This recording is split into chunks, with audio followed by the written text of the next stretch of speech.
फार खुश आहे, आता माझंच राज्य आहे. हाय भाजीवाले दादा. Hello madam. कसे आहात तुम्ही? मी चांगला आहे, तुम्ही कसे मी आहे? पण छान आहे. हे बटाटे कसे किलो? हे 40 रुपये किलो. थँक्यू. 1 किलो द्या. भेंडी? भेंडी 60 रुपये किलो. हा, ते पण 1 किलो द्या. आणि काय पाहिजे? मेथीच्या 5 पेंड्या द्या. 25ला एक आहे. असू दे. हा. हा. बरं, काकडी 1 किलो द्या. हा. वांगी नको, वांगी. वांगी 1 किलो द्या. हा. बिनीस. बिनीस 1 किलो द्या. हा. सगळं 1-1 किलो द्या. एवढं सगळं भाजी घेणार मॅडम? होय. तुमचे मिस्टर आले नाही? ते मिस्टर ना आमचे गेले कुठे गेले? वरती.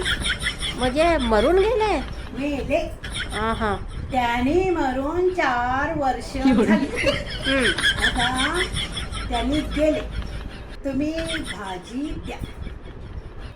त्यांनी गेले. तुम्ही भाजी द्या.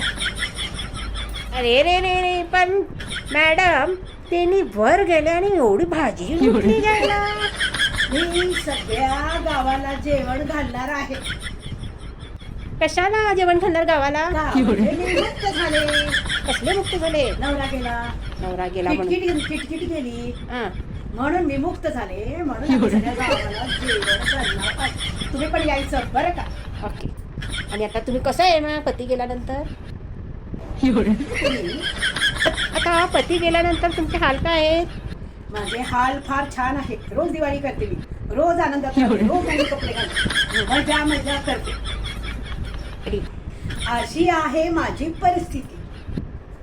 आता माझंच राज्य आहे. मी फार खुश आहे, आता माझंच राज्य आहे.